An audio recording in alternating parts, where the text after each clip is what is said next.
You've tuned into Wide Open Wednesday with Fred Fletcher and Nick Leach, brought to you by Fletcher's Garage.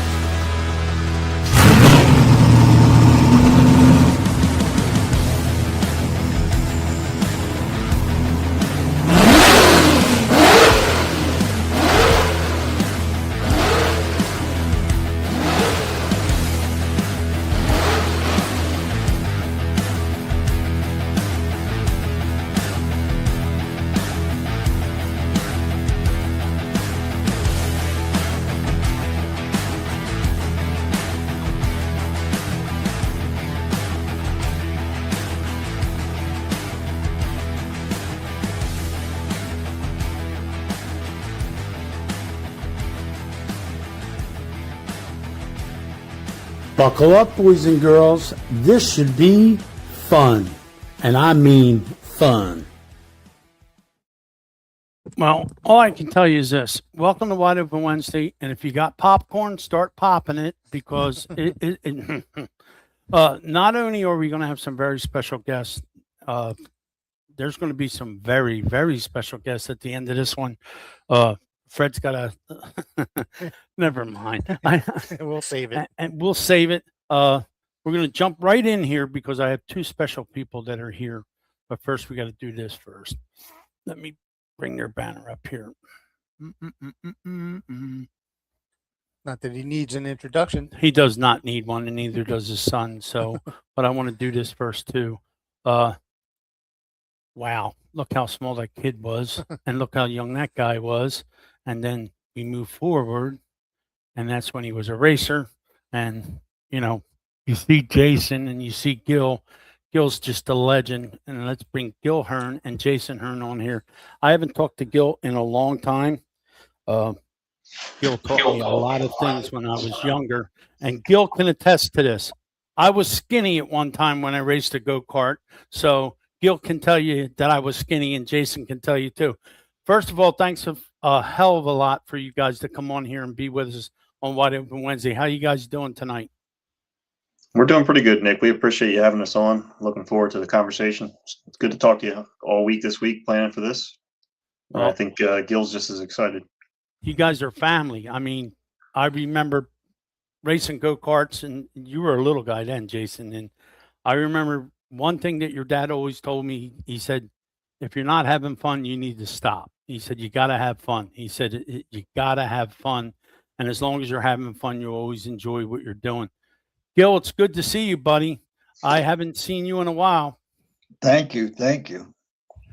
And I can't wait to see you Saturday night at Wall. Yeah, we're looking forward to that. We're going to have about 50 people, I guess, that used to race there. And it's a good chance for everybody to get to see. They read these names, but they don't know what the guys look like, and they get to meet them and get to see some pictures of their cars and stuff. So we're looking forward to it. Well, you're the all-time feature winner at Wall Stadium, and I work at Wall Stadium now. Man, am I sorry that I never went there way before this. I mean, wow. I mean, Jason has won there. You have won there. And Gil, it's an honor to have you on my show. I told Jason it's been a while since I've talked to you and Carol. I watched Jason grow up. You got to be real proud of the young man that he's become, Gil. Yeah, we have. He decided that he had enough of the racing. He has a lot of responsibilities now with his job and his family. So he figured he would be better off to quit before he got hurt or something. And then that's what he did, and it's worked out real good. Now, I have someone here that I'm going to bring on, Gil, that probably knows you very well, and you probably know him, Earl Kraus.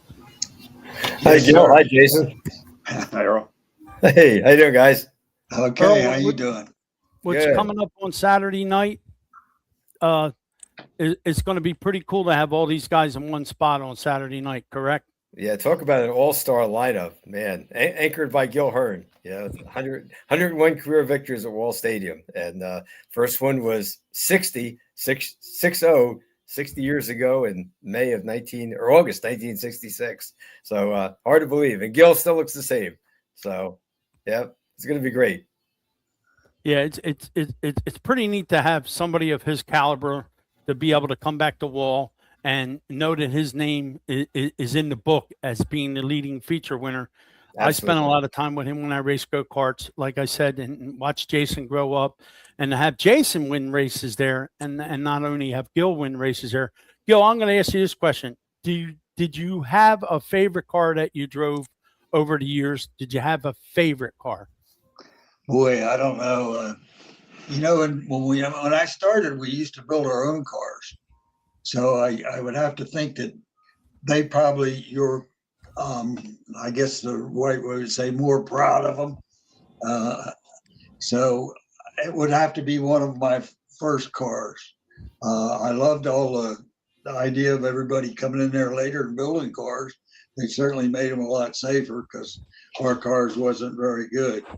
But so it would be one of my old ones. I still have one, and it I won quite a bit with it. So I'm proud of that one, I guess.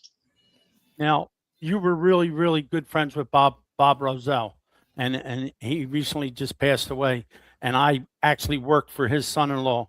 He built race cars. He built some winners, right, Gil? Yes, he did. He actually taught me a whole lot. I thought I was pretty sharp when I came up here from the South, but once I got here, I found out I wasn't. And luckily, I met up with Bob and wound up with a garage next door to him. So we would eat lunch every day, and whatever problem I had, I would whip it on him. He said, "Give me till 5 o'clock. I'll think about it." Sounds like Bob. Yes, Now- yes. Now, Gil, when you guys would race anywhere at any time, and did you have any favorite tracks that you would like to race at? Was there any favorites? Of course, Wall 100 wins. That had to be one of your favorites.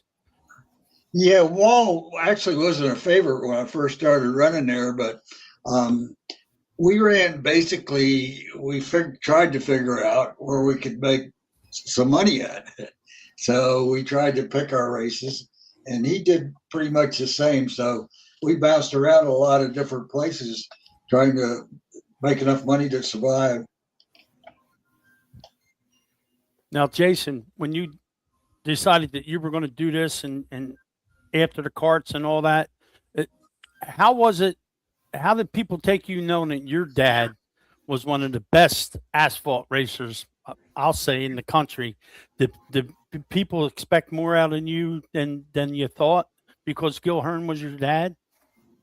I think so. Luckily, we didn't have the internet back then. When I started in 2000, I probably would have took a lot more heat. But yeah, no, everyone was very kind and respectful. I actually jumped right into a modified, which was challenging, but it picked it up fast and able to run a lot of good races at Wall, and then got to travel a lot as well. So even traveling, everybody was very respectful and no real pressure because of my last name. It was more just my own individual. You're a good kid. I mean, I watched you grow up, knew your parents very well. And when you're that kind of person, it's kind of hard for anybody to really say anything to you. I've watched you grow up. We had a mutual friend in Ron John Kozon. There's nobody nicer than Ron John was. Mm-hmm. And we lost him at an early age, which that we miss him dearly because of who he was. And when you think about Ron John, you think about all the guys that hung out with him. You were one of them guys. And when you think about Wall Stadium, when you walk in there and you see the signs on the back of the bleachers, you see Hearn, and you see the Blewitts and all the rest of them. It's just pretty neat what they're doing at Wall, Gil. You got to be happy with the legacy that they are building at Wall Stadium now. It's a totally different ball game. Yeah, I'm real happy. The thing I worry about and in all of life is the kids. And I think they're doing a great job with the kids and a great job on the Sunday series. We got to get these kids interested in something. I don't have the answers. I don't know how, but we got to get them entertained and get them busy. So yeah, Wall are doing a good thing. It's they can get enough people and enough cars. It's an awful expensive today, and we all know that. but you don't know how bad it is till you get into it. And then when you start breaking parts and blowing motors, well, it gets expensive. So it's hard to keep the younger kids going. Very well.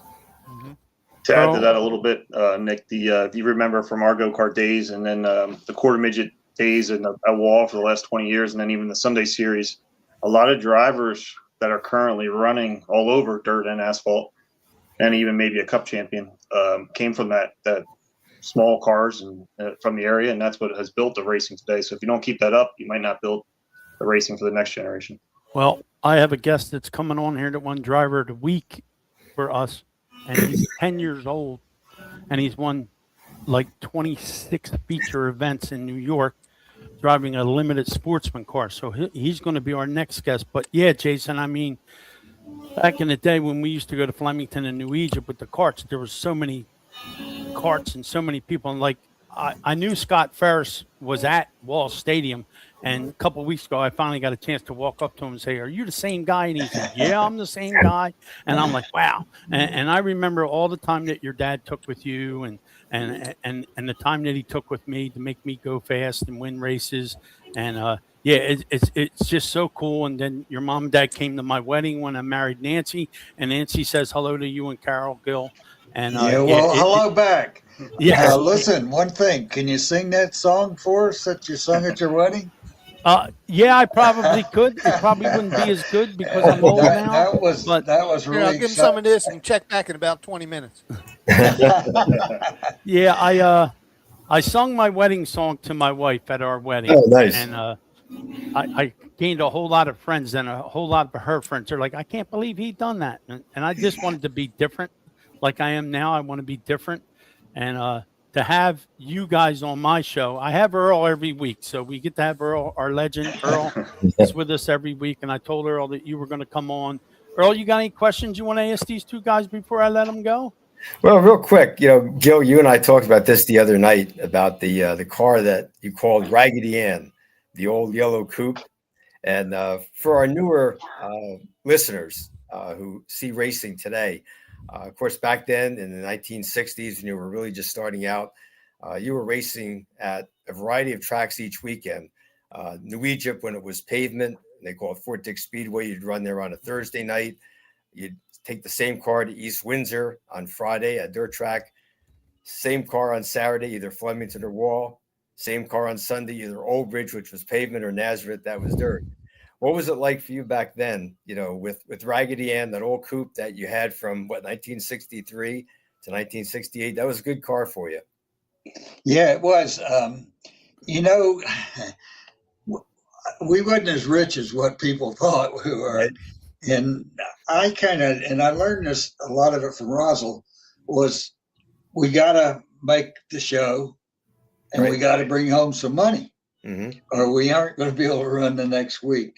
So yeah, I was lucky. I had the top people in Miami that helped me and taught me the ropes, and I got to go when I was real young, Right. and I learned a lot, and that helped me when I got up here because I was used to doing pretty much everything myself. Right. Yeah, we were just trying to survive. That's all. Jason, you growing up, around your dad's racing activities, were you inspired right away to become a race driver? I know, talking with Nick, that you were involved in go-karting and you did very well. Is that something right from the start that you said, yeah, I'd like to be a race driver, and kind of like made it happen?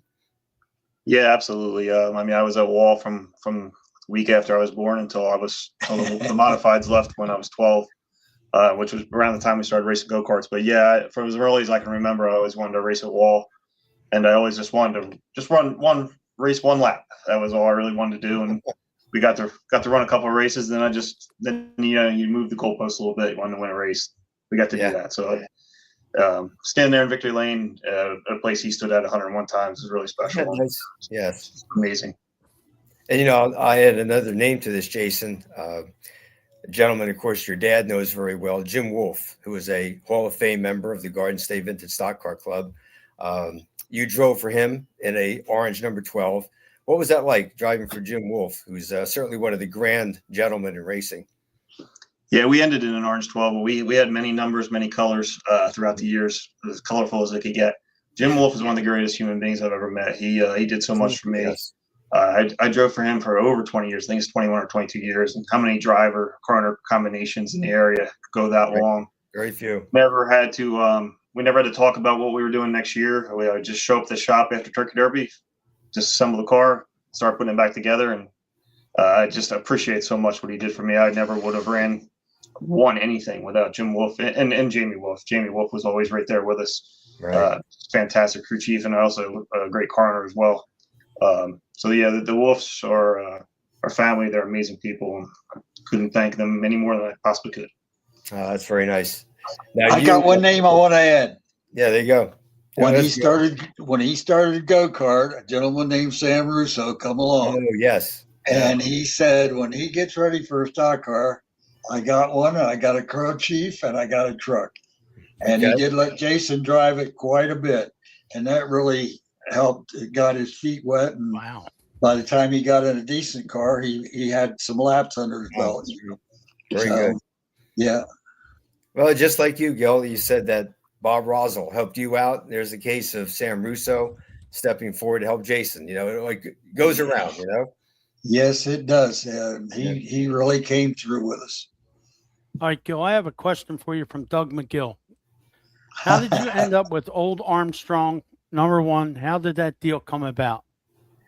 Well, I had a friend in Florida that was challenging me. He said, you need a car actually to run New Egypt. Actually, this goes into a long story. The Gray Ghost. Now, some of the people on here probably won't agree with me, but Barney Truex got that car built, and I was going to drive that at New Egypt, but I only got to drive it one time, and that was Wall in the Turkey Derby.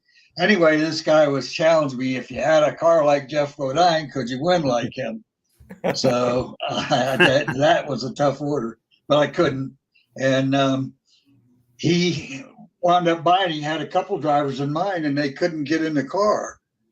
Jeff did a good job at making the later cars, or Jeff and Hop, whoever, pretty small. I barely could get in it myself. So I guess that was job security. I'm not sure what it was, but that was how I come by it. And I was having trouble with the 12 car at the time, and I thought I would run my own car. So I took it over, and guess what? I only ran about 8 races and went broke. So that was kind of how that come about. And I sold it to Jerry Kramer's brother, Kevin, and he had the same trouble getting in it. So that's how Martin Truex wound up with it, Oh, okay. because he was All the right. little guy. All right, well, we got to take a pause for the cause. We appreciate you guys coming on. I will see you Right. Saturday. All right. One more. Okay. Bring Fred down there with you, because I've never met him. Oh, very Oh, good. yeah, I definitely do that. Definitely do that, Gil. Jason, Okay. thank you. Sneak out. Jason, All good right. to see you guys. Thank See you, Saturday. Jason. Thanks, Thank you for having us Getting on. that to come. See you all No Saturday. problem, Gil. Anytime. Open door Okay. policy. Anytime you want to come on, I'll put you and her on here, and me and Fred will just sit back and listen to the stories. There Thank you go. We could talk for days. Oh, absolutely. Appreciate it. Thank you, guys. We'll talk to you soon.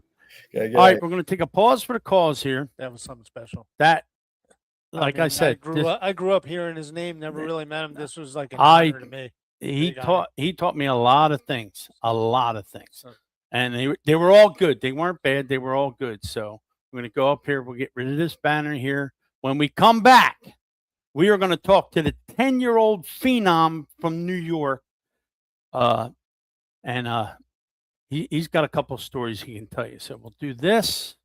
We'll go over here and do this. Who is all the rage? Sage Chiropractic. That's right. Sage is all the rage in chiropractic care.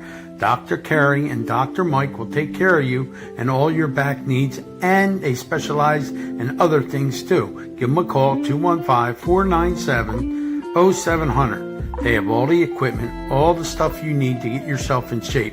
They're the people that give Fred his adjustment so he can drive his race car on Saturdays at New Egypt Speedway. They are our official sponsor of Wide Open Wednesday, so go see them. If you have any problems with your back or any other problems you think you're having that are related to your back, you got to go see Sage because they're all the rage in chiropractic care. So see Sage Chiropractic. Their phone number is 215-497-0700. Go see Dr. Kerry and go see Dr. Mike. Let's talk about transmissions for a minute. You want to get to victory lane, you can't be in low gear. You got to be in high gear. I'm talking about high gear transmissions located in South Jersey. That's right. We specialize in repair, refresh, and troubleshooting your Northeast Dirt modified transmissions. That's right, high gear. They specialize in Burt Generation 1 and 2 transmissions, and they also service Winters transmissions. It's home of the modified number 13P, driven by Anthony Tramontana Jr. They have reasonable pricing, quick turnaround. You can pick your transmission up at New Egypt Speedway or Bridgeport Speedway, and you can find them on Facebook at High Gear Transmissions. Now, these transmissions are serviced by a great tech, Anthony Tramontana Sr. You can give him a call at 609-385-3084. That's right, High Gear Transmissions. You know, the season-ending season, and you're worried about that transmission, you're worried about it getting serviced, why not call High Gear and get it done? They'll take care of your transmission. You won't have to worry about it. When you put it back in the car, you'll put it in gear, you'll go to victory lane, you'll be in high gear, and you'll be a winner with high gear.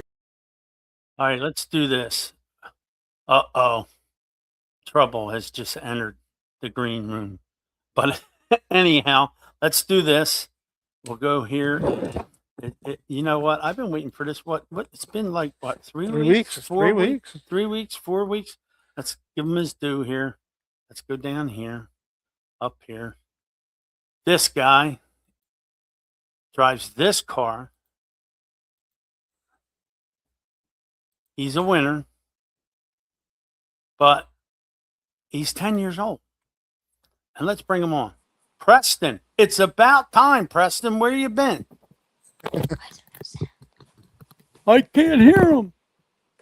Talk to me, Preston. He's got to hit the button. How about now? How about now? Can you hear me? Go out and come back. Yeah, sometimes that happens. Knock yourself off and then come back. I'm going to remove you and then you come back. All right? Yeah, come on back. Come on back. All right. Now let's do this. We'll let him come back. Mm-hmm. We'll get rid of his banner. Hold on. When he comes back, we'll try him again. Let's bring this guy on. This guy won the modified feature Saturday night at Wall Stadium. I might as well bring you in here too, Earl. Stephen Reed, Hey, the misguided missile. Steven. How are you, my man? What's going on? Just living a dream.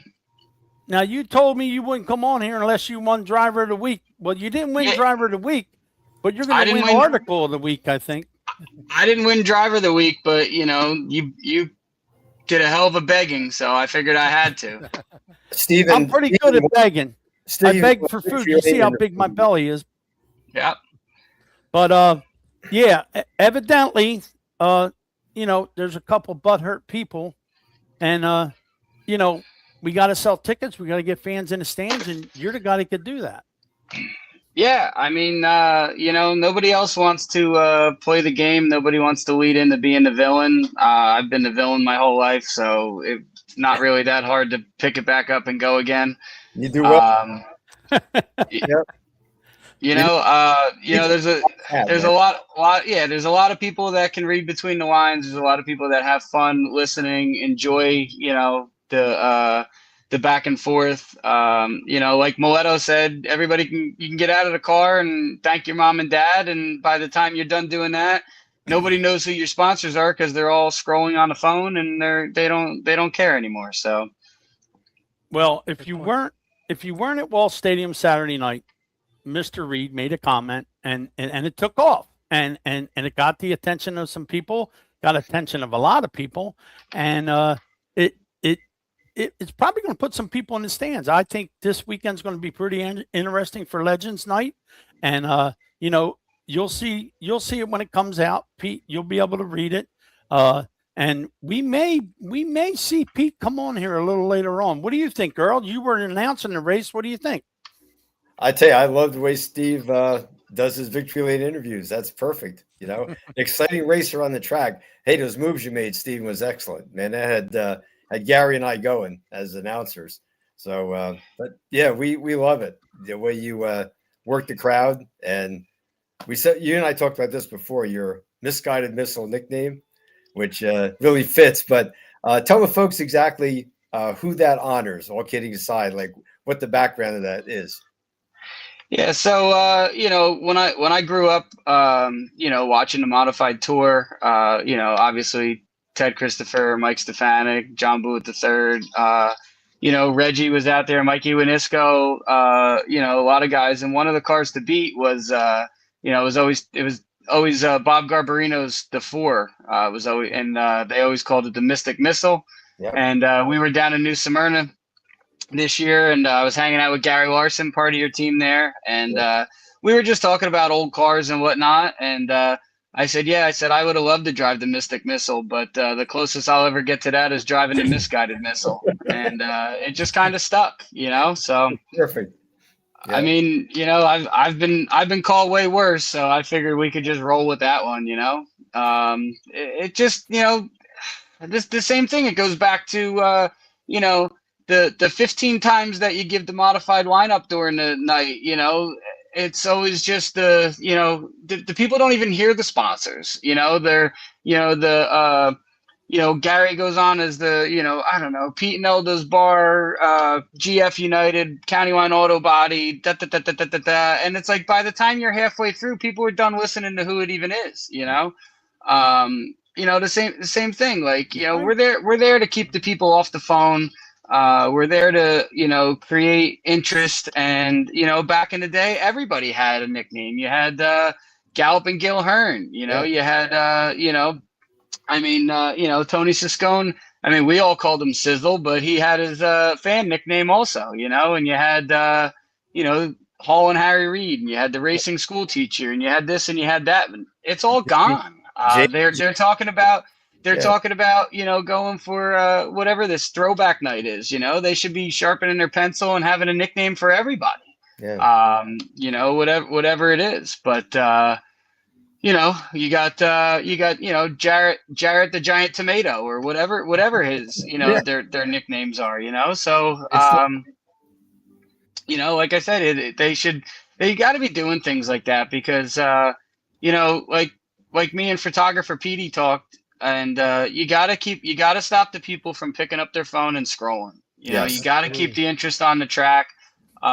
You know, I get it. Like, you know, you have to have some kind of victory lane. I get it. The people are already on to the next race, you know, and, you know, they're doing a great thing by lining the cars up on the backstretch. I think that really helps move the show along, because they can do their transponder check and whatnot. But everything has a pro and a con, and the downside to that is now you're forced there on an empty racetrack, waiting for victory lane to get done before you can roll the next division down. So, you know, you have to do something to try to keep the crowd into it. I told Jeff Gravatt after my speech, I said, Jeff, I'm hot. These people want to see the last race. I'm out of here. See you later. You know, like, you know, 2 to 3 minutes. That's it. Roll the next race.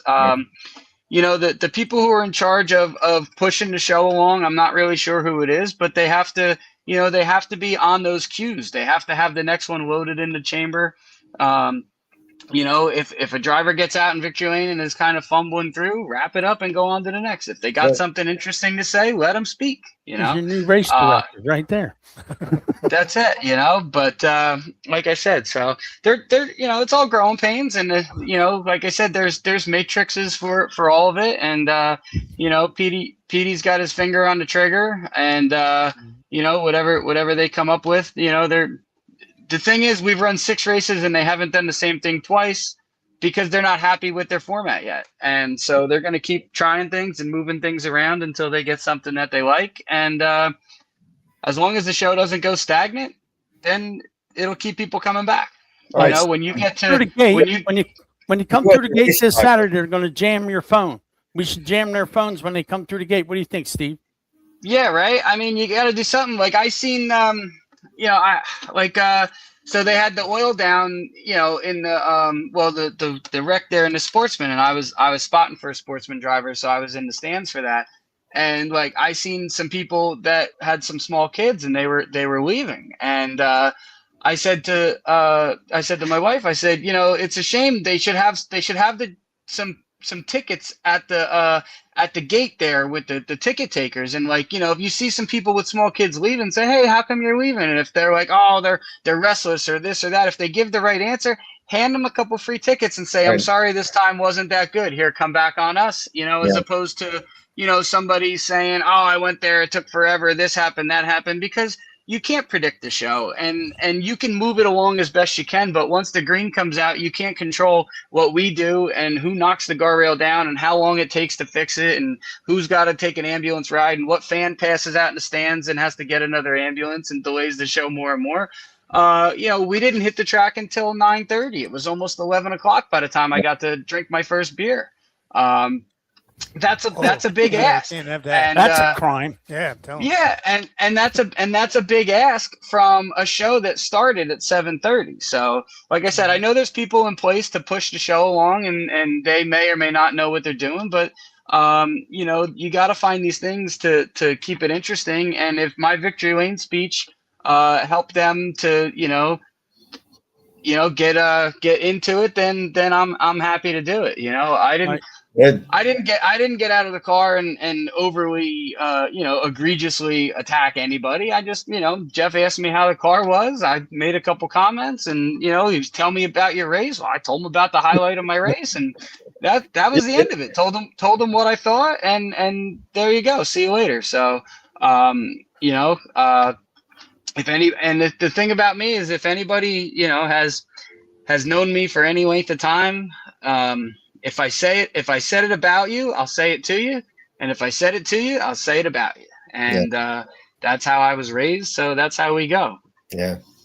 Well, we appreciate that. And, Mhm. you know, I thank your wife for me, because she's probably the reason why you finally gave in to me, not only the begging, but the other part. But no, I mean, you told me that yourself. You say what you mean, and you mean what you say, and you're a talented race car driver. And just like any other race car driver that's outspoken, people may not go there because they like you, but they go there to watch what you're going to do. Mhm. And you know, it's exciting. The modifieds have been real exciting, and I think they're on the right track, Steve. I think they got a good thing going. I think they, like you said, they just got to fix the few quirks that they got, and once they do that, I mean, the people are coming. I mean, Wall Stadium's turning over a new leaf, and I believe what you're saying about the kids, and that's where I'll come in. I'll do whatever needs to be done for the kids, because I'm a kids person. And, you know, I enjoy what I'm doing. And I told you earlier, it's pretty cool to be at Wall Stadium. I wish I would have went there a long time ago. But yeah, I appreciate you coming on here. I know it was a stretch to get you here, but yeah, no, like and another thing too is we all, you know, we all love that track. We've all been there forever. We'll all do whatever we got to do to keep it going. And, you know, part of that is to, you know, play the character that fits you. And, you know, the other thing is, you know, I had to explain that to my kids who are now, you know, 9 and 12, but they've been going to the races since they were little. And, you know, one of the first things my daughter asked me, and she says, Daddy, why do they boo you? And I said, I had to explain to them. And I said, listen, you know, when you go to a football game, there's two teams that are playing, right? And so you're going to hear cheers and boos equally, you know, obviously more for the home team cheers or whatever, maybe. But, you know, you only have two teams to pick from. You know, when you roll out 20 cars onto the racetrack, you're going to be somebody's favorite driver. But there's, like Denny Hamlin says, you know, there's going to be 19 other cars that people are rooting for. And, you know, it's a full contact sport. So sometimes people are upset with the way you treated their driver this week, and it's going to be somebody else's driver that next week, and it's going to be you the week after that. And so I always told the kids, you know, don't worry about it. You know, we're all just, it's a little bit like WWE. We're all playing a character, and you know, at the end of the day, we don't race for the, you know, we love the fan interaction, and as long as they're making noise when I get out of the car, I'm happy. It's the day that I get out of the car and it's quiet that I've been forgotten about and I'm out, you know? well, we appreciate you coming on here and talking to us. And I'm sure it won't be the last time. No. I appreciate it, Stephen. Thank you very much for coming on, brother. And You got it, make guys. sure I'll let you shove me out the door. No problem. make sure you make sure you keep watching because somebody else is going to come in here that I think you'll All right. want to listen to. You All got right. it, pal. All right, See ya. thanks, brother. I appreciate it. It's Saturday. All right, we're gonna take her off of here. Now we're gonna try and bring this young man in here. Can you hear us now, my man? See, now I can't hear them. It just stops. I can hear you. That's weird to me. Where's mom at? Okay, well, the volume's on and everything, so I can hear you you need guys to put your perfect. phone on. But what? I don't Are know, you do using the need phone to- or a laptop? You using the phone? I don't know. Maybe so I can hear me? Can you hear me? Yeah, Yeah, we can hear we you. can hear you. I don't know why it doesn't work when you, Yeah, I you don't can hear know. other people. It's weird. Try another phone. Yeah, maybe try another phone there. Try a different phone, maybe. No. Can hear everything that they're saying when they're But then talking to other as soon as people, they but get- then As soon as they get rid of those, people, I can't hear them anymore. Maybe your mic is turned down. Is your microphone turned It's down? Right there, purple. Me there. It's. I hate this. yeah, but I can't get it to. Graphic message. I don't on my- understand why it's not working. Hello. Uh-oh, we lost them all together. We can bring Stephen Reed back in here and we'll start some more trouble. Oh. Yeah, I was trying to get Dom Antonelli to come on here. Yeah, I'm. Whoa. Preston's going to try again. Let's All right. see. All right, Preston. Preston. Okay, I can hear you now. Oh, Now, right, yeah, what we can happened? hear you too. Tell me what happened. I'm going to be like your dad. I'm going to freak out now. What happened? Tell me how that happened. I don't know. Where's dad at? I don't know. Where's dad? Is he in the room? I think mom's there. Mom's there. Where's dad? He's over there. We're gonna. He's over there laughing, ain't he? He's over there laughing at us, ain't he? Well, first of all, gang, let's do this. We got to put this back up for my man here. We've been waiting to get this kid on here forever. Okay. And you're 10 still, right? You're still 10 years old? Yeah, I'm still 10. How many feature wins you got in a limited sportsman car? 19. 19. Out of how many races, Preston? 26, 27, 27. 27. 27. That's a good percentage. That's a good percentage. Does dad got you out on the hook for a ride? I mean, you're friends with Superman. Is he going to give you a ride in a modified? Maybe, I don't know. I mean, he's on your shirts. You guys are sharing shirts. You might as well share cars too. So tell us how you like running the limited sportsman. Do you got a lot of cars in your class or no? So at Utica we have like at least a 23 car count like every week. Really? Yeah, and then at we're deciding what we're doing on Saturdays now, but usually at Land of Legends we had like I think 11, like 12 or something like that. And at Glen Ridge we average like 10. So all are pretty tough, and then they handicap at everyone. It's hard because I start back because I'm leading points in every track so far. Wow. But Mhm. it's I still do it, and I just get in the car and I just picture myself in victory lane, and then I don't have to because next thing I know I'm already in victory lane. So That's awesome. yeah, it's Yeah, I tough, like and I that have a plan. lot of I fun. like at that each- plan. Are you more comfortable in the big car than you are the little car? I know you have plans to go to Tulsa, right?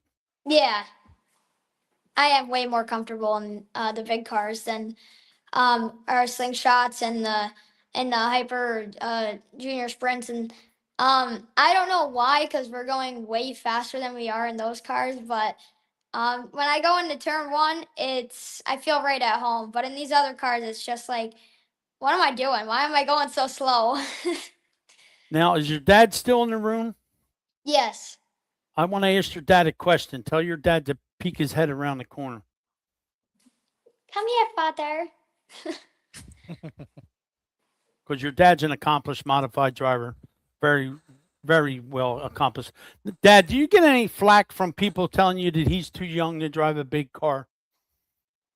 It started out that he was too young, and then it's progressed on to he was a cheater, and now it's progressed on to he's a cheater and we should move up. Yeah, but what's going to happen when you move up and you beat them still? Then what happens? I'm gonna worry about it when they stop talking. Yeah, that's Yep. it. Yep. You know, When you put him in the car and he does what he does, and it's effortless. And I seen a clip of where somebody made a right on him, and I'm like, what's up with that? You got to watch the jealousy factor, Mike, because that's a terrible thing in our sport. People get jealous, but your kid's definitely got talent. The apple doesn't fall far from the tree because you got some talent too, and I know you're very proud of him. It took us a long time to get him on here, and we're definitely proud of him too. We're big fans of his, and we're fans of yours too. And we really appreciate you letting your son come on here and be with us. well, just to let you know, he's already a better race car driver than I'll ever be. So the focus is on him. And as far as, you know, the incidences that happen with that wreck and whatnot, I guess, you know, you'll have that in this business. Mm-hmm. And, you know, unfortunately, sometimes you're the bug, sometimes you're the windshield, right? So going into this, we knew it was going to be tough. One of the big things that people are getting at is, you know, to his success is that he has this $50,000 or $100,000 race car. Right. So he just has what everybody else has. We don't have any high dollar engine builder. We have an engine that we purchased from Brian Donath Motor Works, just as they come from, you know, GM or whatever he does when he sells them to you.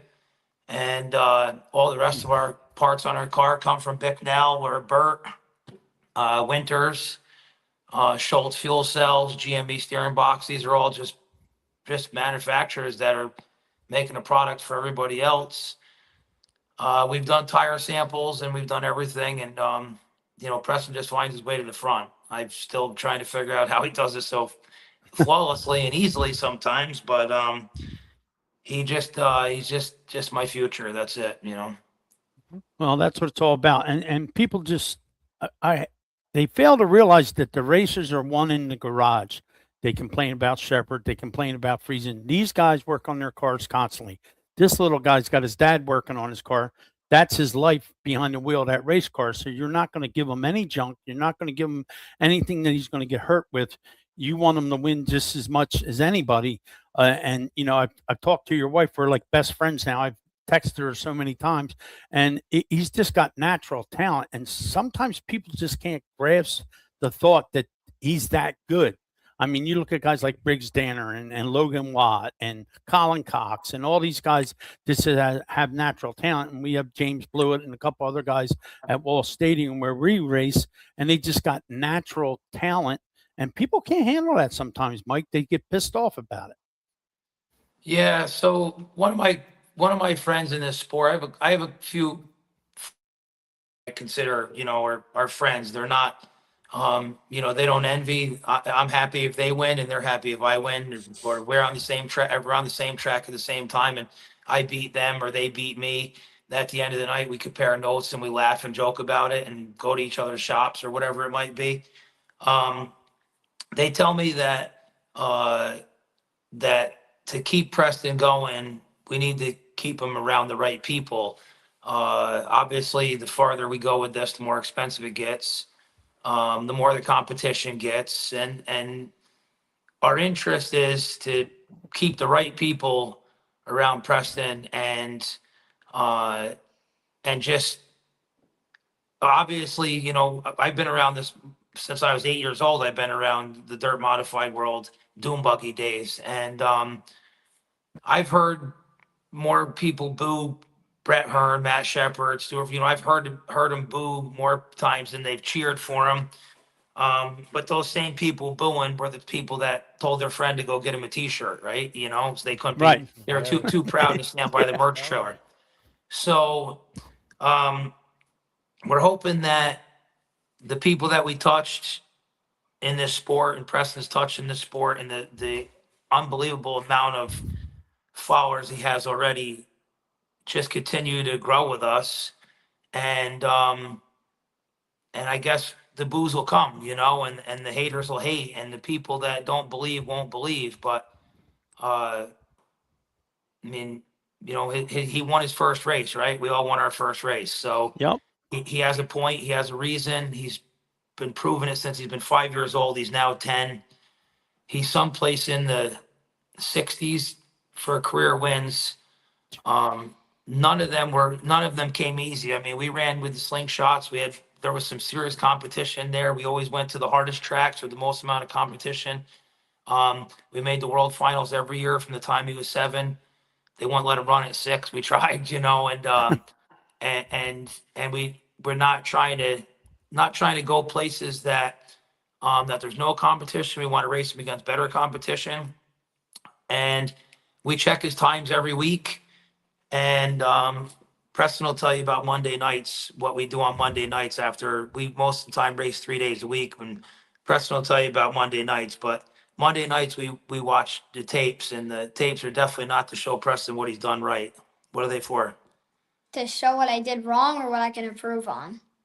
And that's our Monday nights at our house. So when Preston was 6, 7, 8, 9, it was pretty ruthless because all he would do was cry because he thought that we were trying to, you know, tell him stuff that he did wrong, you know. And now he's matured so much this last year that my buddy Matt Janzik and I are very close friends, and we'll pick on Preston some nights after the race, like, you know, oh, you spun your tires here, or you did this, or like a couple weeks ago, for some reason, I think Preston just thought he didn't have any friends in the world.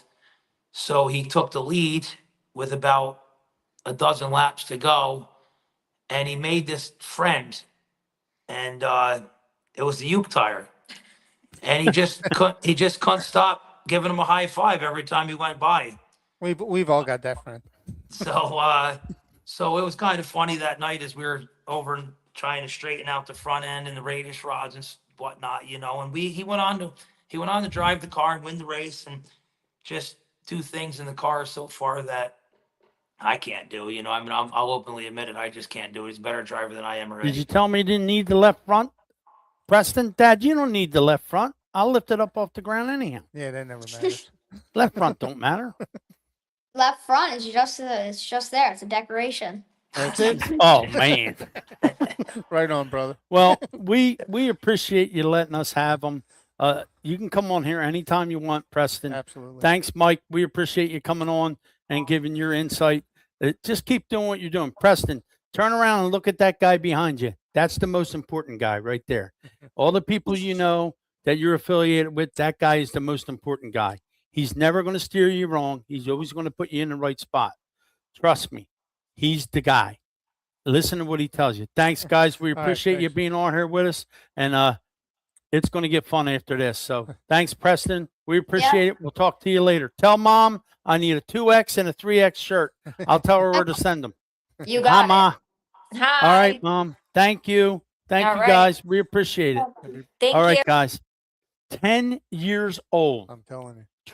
That is crazy. Now, Wait, you want to hit the? yeah, Let's do this first because Let's- it ties in with Wall Stadium. it ties in with Wall Stadium, but So- this guy, he's driving on the road, I guess, and he's stuck in the woods now? He's stuck on somewhere up in North Jersey. All right, but, well, he's probably watching though, right? Yeah, he might be watching. I All hope right, so. all right. I hope All so right, because Fred? I'm about to call him out. All right, Fred's got something he's got to say about this guy that finished All right. third.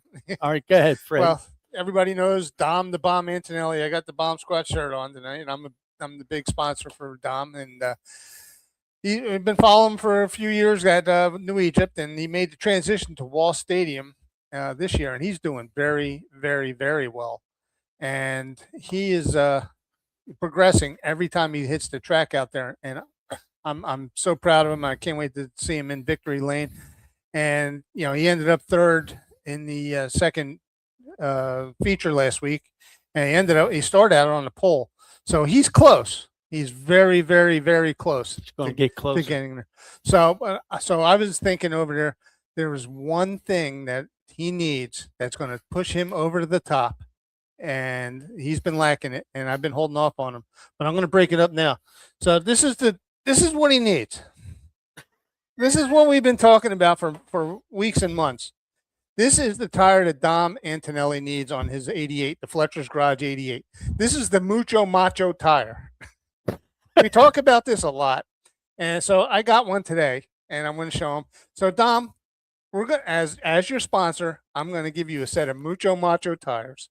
We're going to put them on your car, and we're going to see you in Victory Lane with that flamingo hat and credit Mucho Macho tires. So you can see it says Mucho Macho in here. Yep. They got a nice little Says it on the tiger sidewall. it. Says it Yep. on the sidewall. Yep. So yeah, we joke about these tires a lot because they actually do suck. So I'm not going to actually give it to them. So, but Mucho Macho. Mucho Macho tires, Z rated for 140 miles an hour. I wouldn't try it because Wow. this tire here, Z rated tire, it's a performance tire. Yeah, It's it about is. $59. The next Z rated tire, the next brand up is $225. So that can tell you how quality this is. It's a but- good one. Yeah, so it's got a very hard compound. I can see Dom hitting the wall. So we're basically joking, just busting his balls on these Mucho Macho tires. But they're here for you, buddy, if you want them. All right. That being said, from Fred, Dom, I'm telling you, this thing's got a lot of Yeah, it's thread. got a on- little maybe, tiger on it, Maybe too. we'll get Stephen Reed to try it out. see if he can get the tread off her. Now, speaking of that, let's bring this guy in here. Let's do this. I have his banner. It's been on. Stephen, this is our special guest. Oh, I know this guy. Ladies and gentlemen, Yo, Pete Mileto, the Pete. president of racing operations at Wall Stadium. what's up? We were talking to our buddy Stephen Reed. Came on here. I had to beg he? him. I had to promise I would do Oh, crazy things in the parking lot and everything else just to get him on here. But you know what? Whoa. He's back on here again. oh, So- Jesus, God, We- wow. There he is. Now I The can't whole talk gang any on there, smack Jeff. on him. We were talking about selling tickets. Wait a minute. We got room for this guy too. There you go. Oh, whole wall man. Yes, it's a whole wall reunion. All We're right. talking about selling tickets, Pete. And Yep. and Steven said he doesn't mind being the villain. You agree with that? If he wants to be the villain, he could be the villain. There you go. Listen, I think, some of the I always said this with racing, that some of the downfalls of racing have been that the guys have never expressed themselves. When the big sponsors came into the business and in the 2000s and it got bigger and bigger, guys got more vanilla, and then people started to move away from racing a little bit. And I think that you need people with personalities who are going to say what they want to say. It's not like the guys at Wall Stadium, not like Steve is sponsored by Merck, So, I don't think that I think he can come out and say whatever he wants, and that's Yeah. a free country, and you can say whatever you want. And I support that entirely. I mean, as long as he doesn't say, "Hey, you're ugly," then you can't change that. But if you say something like somebody's driving skill or something along those lines, hey, I don't know. I think that's, I think it's an interesting interesting Hey, the Earl announcer- said the Earl announcer- said he loved his Victory Lane interview. Earl said he loved it. Absolutely. It's great. It's I great. thought it It's was the great. reaction of the fans, But It was a Steve had a good refreshing- point. He said, "You're out there mumbling and doing this and mentioning all the sponsors you use. By the time you're done, nobody remembers anything." And he's right. No, nobody cares. There's that fine line. You got to, give the sponsors or just do once in a while, but you can't overdo it. Yeah. That's your job, Earl. Exactly. Your Yeah. job is to take care of the sponsors. He's just supposed to win the race, get out, wave the flag. Right, Steve? You know what? I mean, you won the race. You gotta get some enjoyment out of it, and that's really your only time that they're gonna jam a microphone in your face. I mean, I've gone years where I didn't. One time I won, and I wasn't. Didn't like the race director that they had at the time, and Jeff asked me something, and I said, "Well, Jeff, the competition on the track's pretty tough, but nobody's harder to race against than the guy in the tower." And they wanted to suspend me for that, for talking bad about the track. And I'm like, I don't know. And then the guy then the guy, came down after the race and said something to me, and I said, "You don't understand, man. You're actually my biggest fan because you think I do all this stuff on purpose, and we're not NASCAR drivers, and even the NASCAR drivers mess up, but sometimes you just drive into the guy on accident and you got to walk through the pits and go, hey, man, sorry about that. See you next week, but, it's still, you win the race, you get the microphone, and you got 3 minutes to, sell some T-shirts. And I will say one thing about Steven's personality. He doesn't really do that much crying. He doesn't really do, he keeps to himself. He doesn't really start, as far as like a lot of whiners in the pit area, we got a lot of whiners in the pit area. I wish everyone could be like Steve. I got to be honest with you. I mean, it's just the truth. I never, I'm going to go on Facebook and complain about it. Or I'm going to do it. Yeah, Steve don't do none of that stuff. Go on the racetrack, have a good memory for the next week. If you got a problem with a guy, have a memory. You'll be behind him at some point in time, and you got to run with him. And then when you get a chance and you get in victory lane again, well, then maybe, you get on the mic and you kind of, you say something about that guy. I think I really wish everyone would kind of do that, and they can do it. It's short track racing. Everybody can do whatever they want. We're not on some big stage. We're not on CBS, So Bowman Gray's packed every week, right? Bowman Gray. Bowman Gray is packed every week. Tell him, Mickey, maybe if we were on Flow where everybody watched, it'd be different, but we're on Dirt Track Digest, so. Whoa! That's very good. There you go. Shots fired, ladies and gentlemen. Look, the There camera goes fell that down. T-shirt sale, Steve. Way to go. Clip that. All right, guys, it's been real, huh? No, this ain't brought to you by Flow. This is brought to you by StreamYard. So the only thing that takes us out is an electric storm and the train that goes by Earl's house. That's it. Other than that, we're good. But Pete, really, we got to sell some tickets. We got to take care of the kids. Gil Hearn was on here. He was talking about taking care of the kids. Steven's got a lot of good points. I mean, and we got a lot of stars there. We got the Blewitts there. We got all them other guys that race there. I'm new to this, but I'll tell you what, I'm having a lot of fun, and there's a lot of talent at our racetrack. I'm glad. It's great. Yeah, it's really great. And it's getting better. If you notice, we had so many rainouts in between, we didn't ever have 2 back-to-back races so far. So like we've had so many rainouts that no one's been able to get in a groove. I mean, my staff, the drivers, everything. It's been really hard. Guys that don't race, guys like Steve have been around forever, or Jimmy have been around forever. They can kind of drive around blindfold. But some of these other guys, they get rusty if they have time off. So, it's been pretty difficult. And I think it's actually helped some of the veteran drivers have more success. As you can tell, like Steve's had a tremendous amount of sex, most of the success from this year, out of any other driver. And I think it's a combination of the tires, and I think it's a combination of the amount of time we've had off. Hey, Steven, question for you, Steven. What do you think about the heat race this Saturday night? We're going back to heats. I mean, there's a lot of guys that are going to have we're going to just crash cars. And those are the guys that crash cars. I told people, I said, every race you go to Evergreen, you that's what you do. You draw for your heat race position. You put your feature tires on, you run the heat, the top whatever qualified, the top whatever out of that redraw. And then they go run their race. And you know what? There's some weeks where Matt makes it in the redraw, and there's some weeks where he starts 15th, but he still wins them all. So except for the one where Roger Koss won. So but yeah, it's true. And Stafford's the same way too. Yeah, Stafford runs their handicap. They don't care what race it is, big race, little race. They don't have their win rule, but they still run a handicap every week. But that's also, you got to take in consideration too. Like Stafford's a big track, right? It's a half a mile. The fastest car will win the race every week. It was the same at Flemington. It didn't matter if you started 8th or 18th. If you weren't the fastest car, you weren't going into victory lane.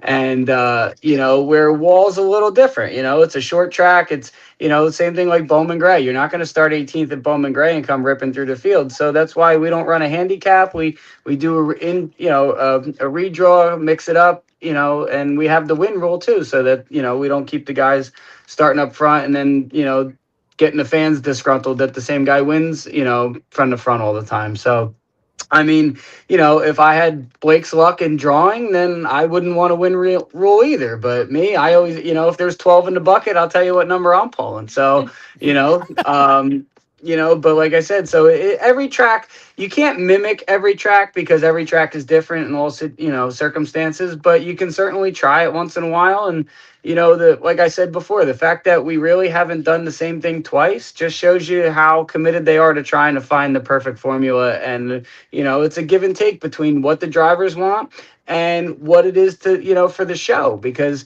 obviously the drivers want a time trial, 2-lap time trials, fastest car starts on the pole, wins the race and goes to the bar, done.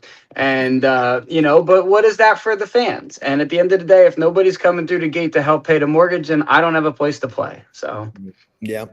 Well, Now, exactly. you three guys here, and I know Pete was a big advocate for this legend stuff. What do you and Earl think about this? What's coming up Saturday night with all these legends coming back? awesome. Well, Great. pretty neat deal. Oh, I love it. That's going to be terrific. Been a dream of mine. It really has. You got to think it's never been. I don't think Gilhern, Tony Scone, Tomeno, and Kremer have ever been under the same roof since the 1980s. Earl, would I be saying that right? Am I right? I think you're pretty close. Yes. Yeah. Yeah. So it's pretty crazy. Yeah. And all the guys coming. Kevin Ayers, Wooly, and just oh my God, it's Ernie amazing. Bailey. And then we have our guys that are there all the time. Harry Reid, Lenny Boyd. All these guys that are legends, and that I mean, they're always there. So I'm always so pleased that they're there. Right. And Now, now Steven, they get to be a part of this whole celebration. Besides family member, who did you look up to as a race car driver when you were coming up? Like I said before, when I was on the tour, I really liked to watch Stefanik and Teddy run. When I was at Wall, back when I was a little kid, I actually remember.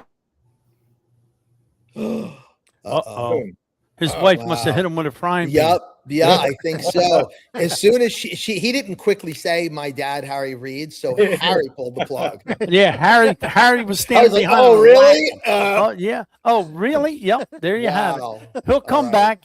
But Pete, he had some really good points, about what he was saying. And, a lot of people don't like Steven because they think he's arrogant. But a lot of the times he's telling the truth. Pete. Oh, he is. He's not. Yeah, you know what I mean? Enjoying it. Yeah. I think that after Saturday night there was a real commotion in the pit area with what he said. People were really, really upset, and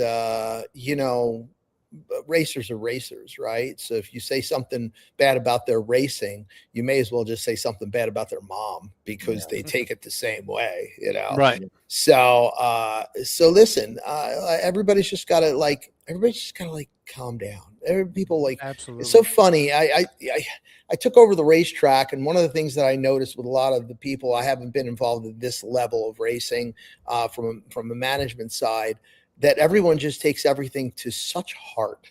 And I know they're passionate, and I get that they understand it, but sometimes you just can't be the sponge. You just got to let it roll off your shoulders, and you just move on. And they kind of hang on to a lot of negativity. And I've been experiencing that since the start of this. I've never seen it in any other business that I've ever been in, except this. So all right, so Steve's back. Quit picking your nose. He pushed Harry out of the room. Yeah, Harry cut you off, huh? So, Yeah, exactly. Yeah, no, Harry was calling in, calling the bat phone, trying to, tell me what you didn't mention my name, Steven. I should be the guy you're mentioning. Yeah, but no, like you said before, but no, I'm excited to be there Saturday with the Hall of Fame and be part of it. And I think they have a lot to get done. And hopefully the weather is I think the weather's supposed to be nice. Tell him, Pete, your biggest challenge is getting this whole night wrapped up before these guys got to get to bed. I know. I got to get to bed, Steve. What the hell? That's me. I got to get 10 o'clock. I got to go to bed. He said he ordered a case of Geritol for them guys, Steve. So he's going to hand them out on the way in. Right. Well, like I said, we'll be, like I said, we'll be we'll be there. We'll be in the pits afterwards with the coolers hanging out until they kick us out, and then we'll be at the bar after that. So I mean, it's Oh man, I don't know how you you know, do it. I it's don't know how you it's do it. you know what? It's just a life. Yeah. You just do it because you do it, and it's fun. I mean, I really do like. I like being in this.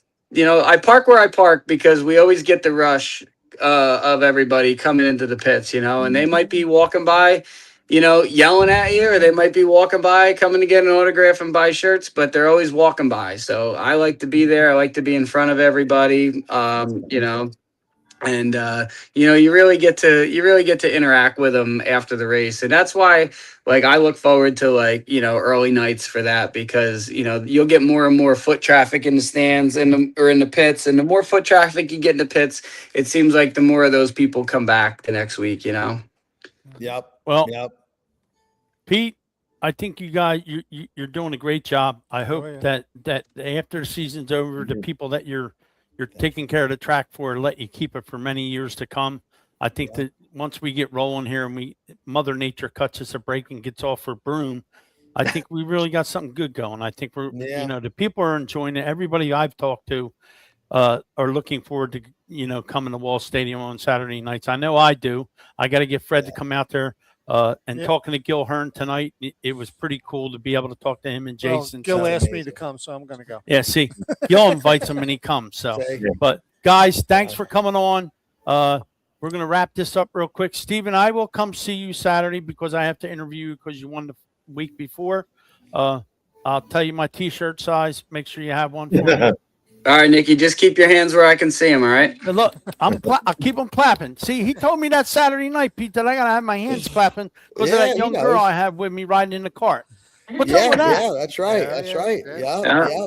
I'm married, Steven. I got a wife. I'll come in there looking like a raccoon. She'll beat the hell out of me. She will. All right. See, he knows. All right, guys. Thanks, Pete. Thanks for coming on. I know you're a busy you. man, Steven. I know you're a busy man. Give your We'll wife see a you. hug Alrighty, for me, bud. Steven, because I Will do. appreciate her. All right, brother. Be good. All right. All right, we'll see you guys.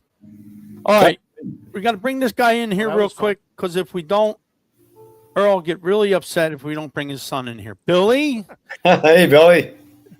Hi, Billy. guys. Hey, Bill. Uh-oh.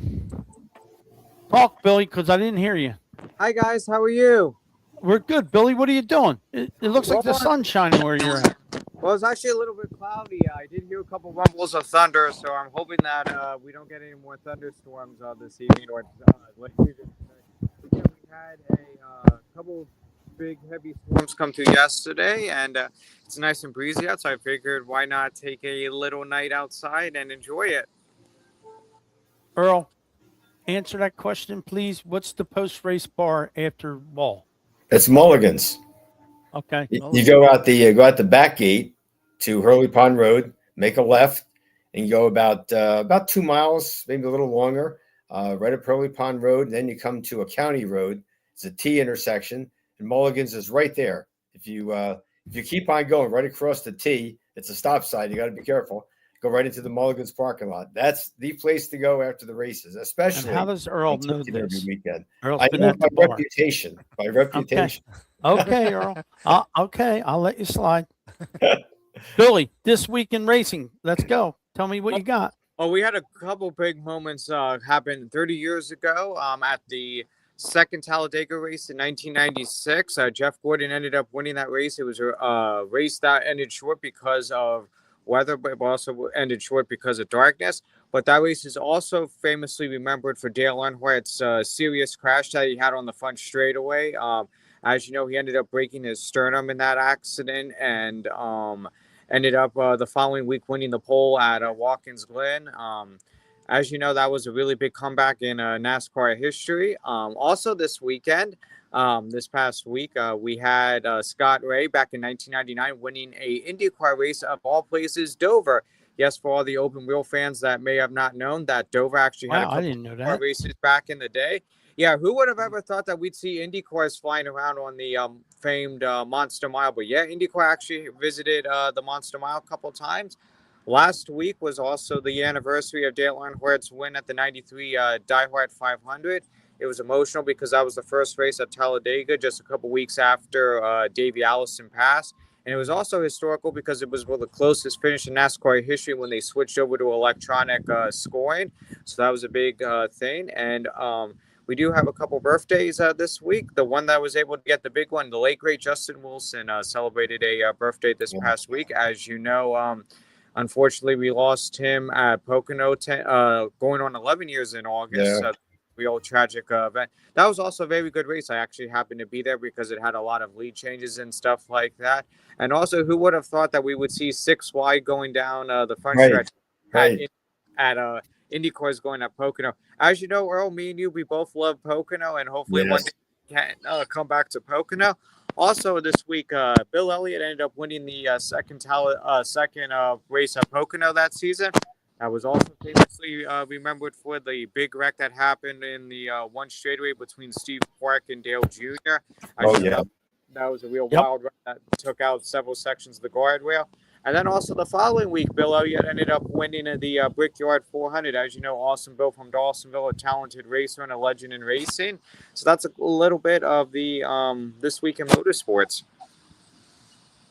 Billy, what do you got going on at Maple Grove this week?